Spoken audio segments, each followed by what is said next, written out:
Olá, família! Sejam todos bem-vindos ao estudo diário das Escrituras. Essa semana nós vamos estudar Doutrina e Convênio da sessão 102 até a sessão 105. 4 sessões aí para a gente estudar essa semana. Bom, hoje vamos começar aqui com a sessão 102. Antes eu gostaria de agradecer as mensagens de vocês, né? Agradecer o Carlos Eduardo que arrumou aí o meu celular. Nesse meio tempo que eu fiquei sem celular, acaba se perdendo muita mensagem. Tá bom? Então, desculpa aí se eu não respondi alguma mensagem. Qualquer coisa, manda a pergunta de novo aí que eu respondo, tá bom? Gratidão pelas mensagens de vocês, perguntas, participações no YouTube, no grupos de WhatsApp, tá bom? Gratidão aí pelas mensagens de vocês. Então, hoje nós vamos começar aqui na sessão 102 de Doutrina e Convênio. Essa sessão aqui ela é diferente das demais, né? Porque normalmente nós temos as sessões começando, né, dizendo revelação dada por meio do profeta Joseph Smith. Bom, aqui não é o caso de uma revelação recebida para uma pessoa só. Na verdade, é uma inspiração, porque são muitas pessoas que estão envolvidas nesse processo aqui da sessão 102. Na verdade, a sessão 102 ela é uma ata, tá bom? Ela é como se fosse uma ata de como deveria ser a questão de julgamentos na igreja, tá bom? Então a gente vai ver esse aspecto. Isso não é algo incomum, né? Desde o Velho Testamento existe, né? Até procedimentos como que as pessoas deveriam ser julgadas. Alguns casos que não eram válido, porque tinha que ter duas testemunhas para acusar lá o líder da igreja. A gente vê esse aspecto no Novo Testamento também, tá bom? Então é nessa questão de julgamento aqui que a gente vai estar tratando. Então aqui é no dia, essa reunião ela foi feita ali no dia 17, tá bom, de 1833, não, 34, se eu não me engano aqui, isso, em fevereiro, né, dia 17 de fevereiro de 1834. Então, Joseph Smith e muitos outros ali, né, 12 sumo-conselheiros, aqui tem o nome de todos. Essa sessão aqui, 102, ela é muito técnica, de como agir, como proceder, muitos princípios em relação a julgar, né, o procedimento das pessoas. Aqui também é um processo de misericórdia para as pessoas, para elas se restabelecer no evangelho, cuidar das feridas, dos pecados que tiveram, tá bom? Então tem tudo isso aqui mostrando. Então o propósito, né, é garantir que o Espírito reine nessas reuniões, tá bom? Trazendo misericórdia e justiça. Seria muito inválido, por exemplo, uma pessoa ser... a gente não usa o termo excomungado da igreja, né? A gente usa o termo ser desassociado, riscar o nome da igreja, a pessoa não fazer mais parte do rol de membros ali, né? Então, seria muito injusto uma pessoa apenas fazer isso. Você está desassociado da igreja, né? Você não tem nada a ver mais com ela. Não, isso é por meio de um conselho. Então, reuniu-se, né, Joseph Smith e muitos outros líderes aqui, né? Tem 12 conselhos aqui reunidos, tá bom? Para tratar como deveria ser essas reuniões para servir de modelo para as outras estacas e outras alas, outros lugares que surgiriam na igreja. E esse modelo, os princípios desses modelos é usado até hoje, tá bom? Claro que com o tempo tem adaptações, maneiras de falar, como eu falei aqui antigamente era conselho disciplinar, hoje em dia é conselho de condição de membro, né? Então vai mudando alguns termos, tá bom? Mas o princípio é o mesmo, ajudar as pessoas a se restabelecer com Cristo. Então aqui o contexto histórico, né, que já haviam sido expulsos do Missouri, né, e o que acontece? O que fomentou, né, o povo a expulsar também?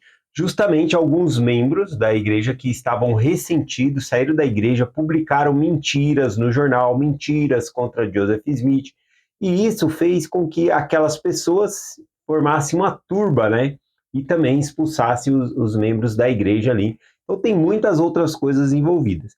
Bom, então como julgar essas pessoas? Então aqui vai trazer esse modelo para nós aqui. Eu procurei algo semelhante aqui nas Escrituras, eu encontrei em Mosias, capítulo 26, quando muitas pessoas, muitos membros da igreja estavam em pecado e não queriam se arrepender. E aí Alma não sabia, né? Alma, como o profeta ali, não sabia como agir, ele leva para o rei, né? O rei Mosias, que também era um profeta de Deus. E o rei pega e fala: não, eu vou cuidar das coisas do país, eu torno esses nomes de volta para você e você vai decidir como agir com essas pessoas. Né? Ali conta que a alma dele se perturbou, né? Por conta disso, e ele busca mais ao Senhor ali para saber como agir em cada caso. E ali, então, em Mosias 26, a gente vê que vem como um manual de como ele poderia proceder com as pessoas ali que não se arrependessem e assim por diante, tá bom? O caso, por exemplo, de Jesus Cristo, né, quando ele foi julgado no Sinédrio, foi o mais injusto, né, de toda a história, porque eles quebraram vários protocolos. Aquela reunião não poderia ser às escuras, com pouca gente, Cristo não teve defesa. Então tem vários critérios ali que foi quebrado, né? Naquele livro Jesus o Cristo, de James E. Tarrant, trata ali com muita perfeição como foi injusto, né, o julgamento de Cristo, tá bom? Então é importante ter todas essas coisas garantidas. Então a forma de ter um conselho é justamente para garantir ali a justiça e a misericórdia para todos, tá bom?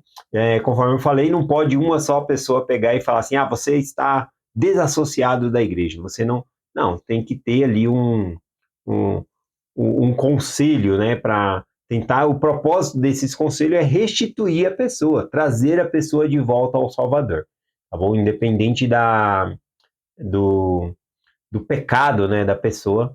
Então tem isso. Então, são muitos versículos aqui, a seção 102, e é muitos versículos técnicos.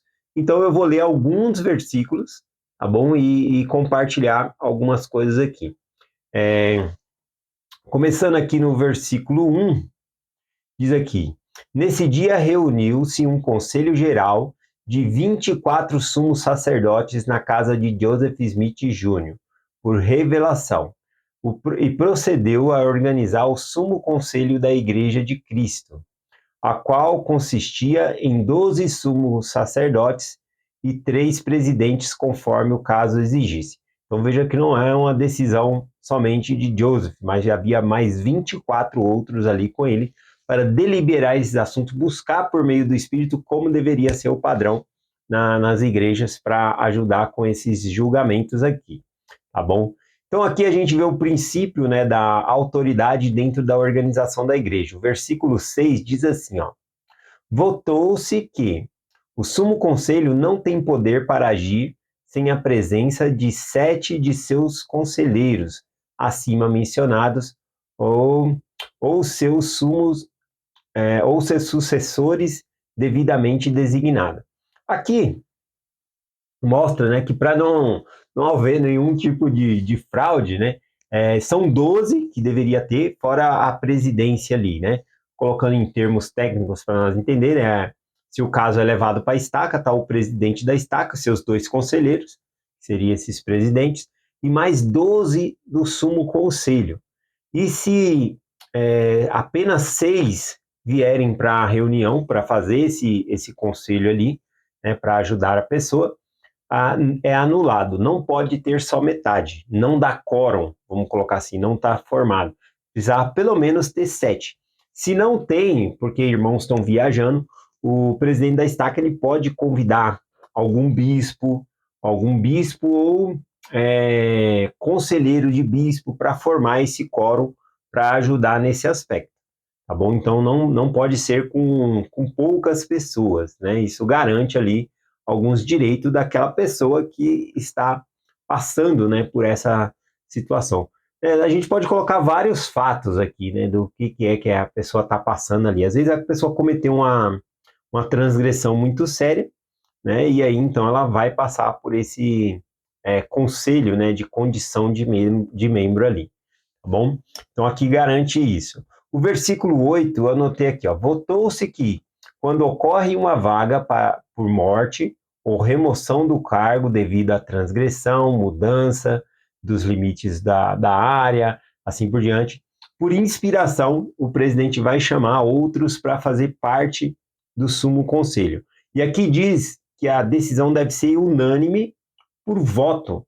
Então, não é só o presidente, né, da estaca, os seus conselheiros, que decide quem vai pertencer ao Sumo Conselho, mas sim, o nome é colocado no Sumo Conselho e todos os presentes lá no Sumo Conselho, eles levantam a mão, né, em sinal de apoio ou apoiando aquela pessoa a ser, né, um do Sumo Conselho ali.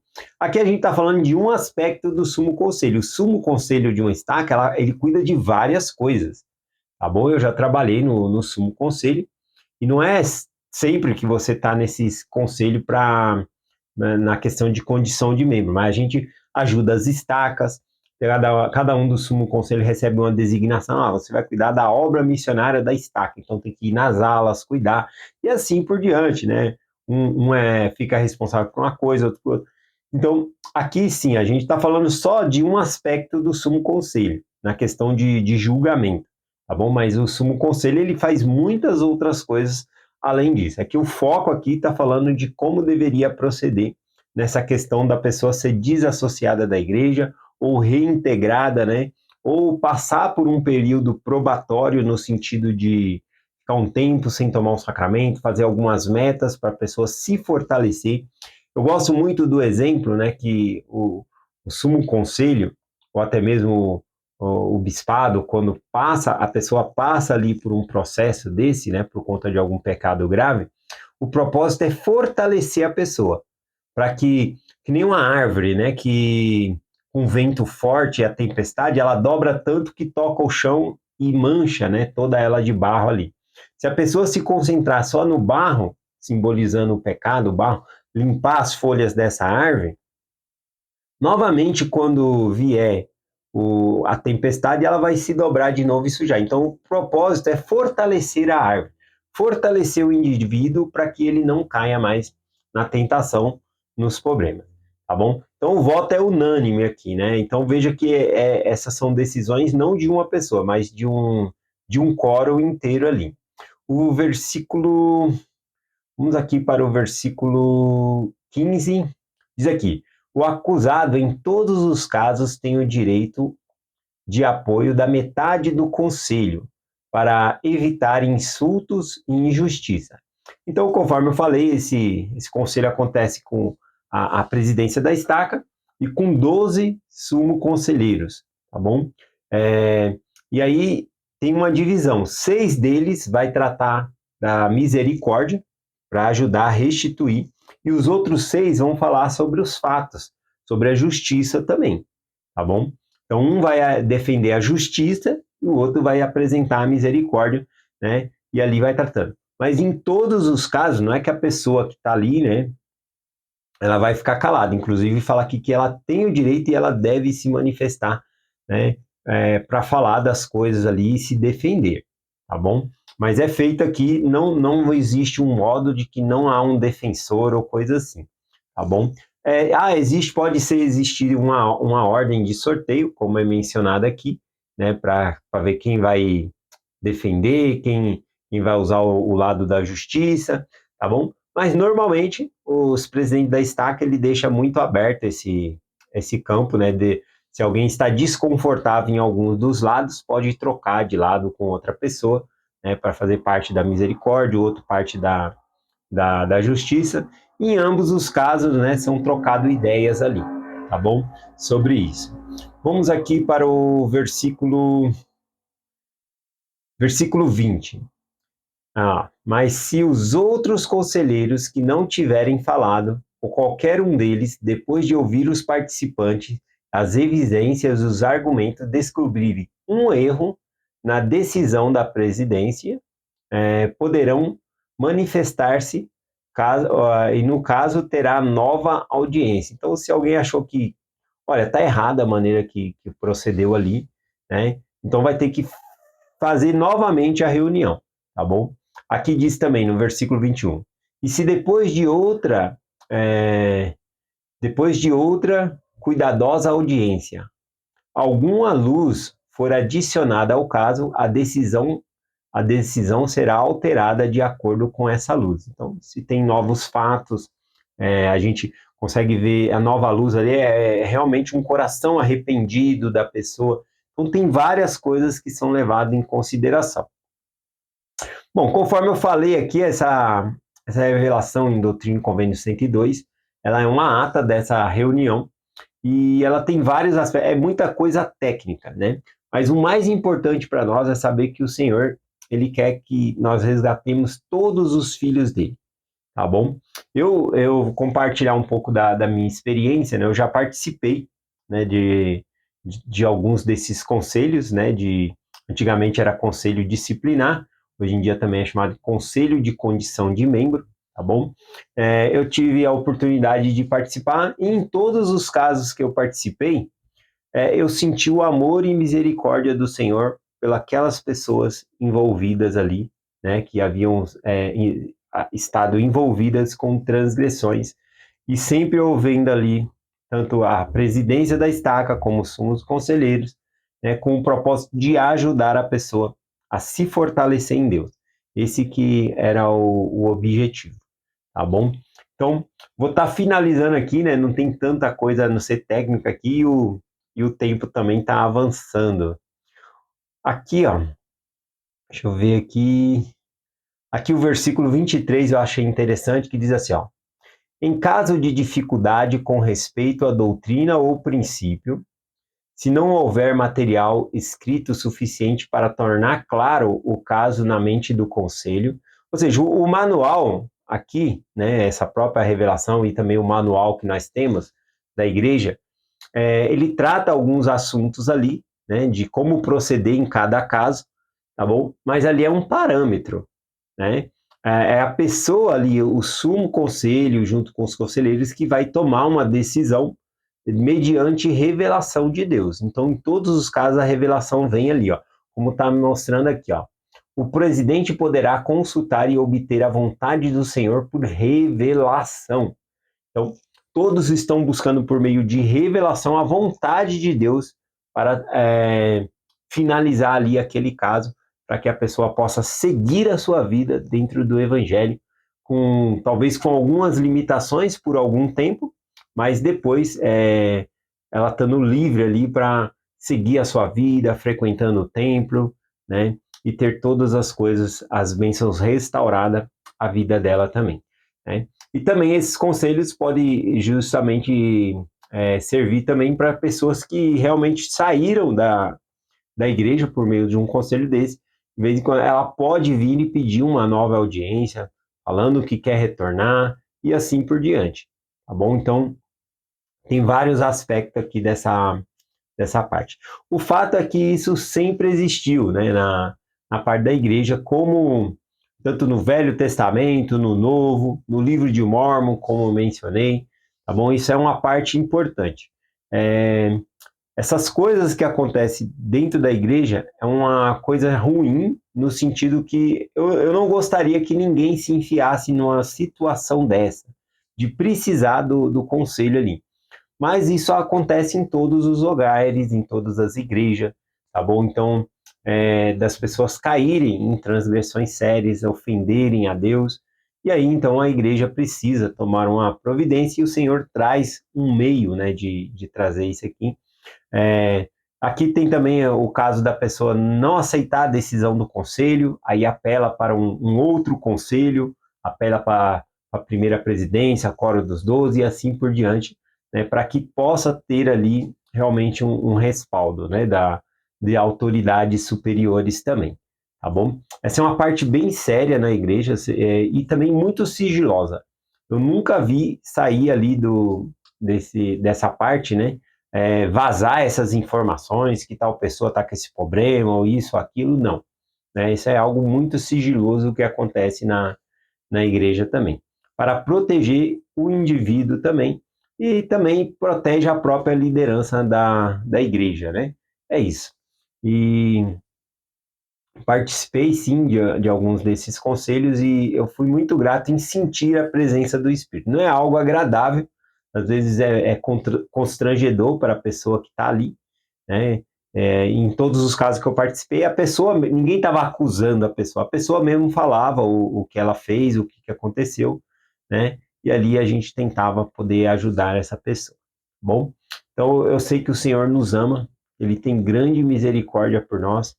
Eu creio, aqui é minha opinião pessoal, que embora exista esses meios dentro da igreja para fazer esses julgamentos, eu creio que quem vai julgar nós mesmos é Deus, né? Que aqui é uma medida, sim, né? É pela autoridade do sacerdócio, mas quem vai julgar mesmo a gente é Deus, né? Saber como a gente vai agir. E o próprio Deus, né, Cristo falou que os seus apóstolos também sentariam em tronos para julgar as tribos de Israel, os membros da igreja. E isso vem, né, de uma escala hierárquica até chegar também no bispado. O bispado também trata de alguns assuntos, né? Se for muito grave, leva para estaque e assim por diante, tá bom? Eu sei que Deus nos ama, que Ele quer nos resgatar, né? E é essa mensagem que nós compartilhamos em nome de Jesus Cristo. Amém. Até amanhã.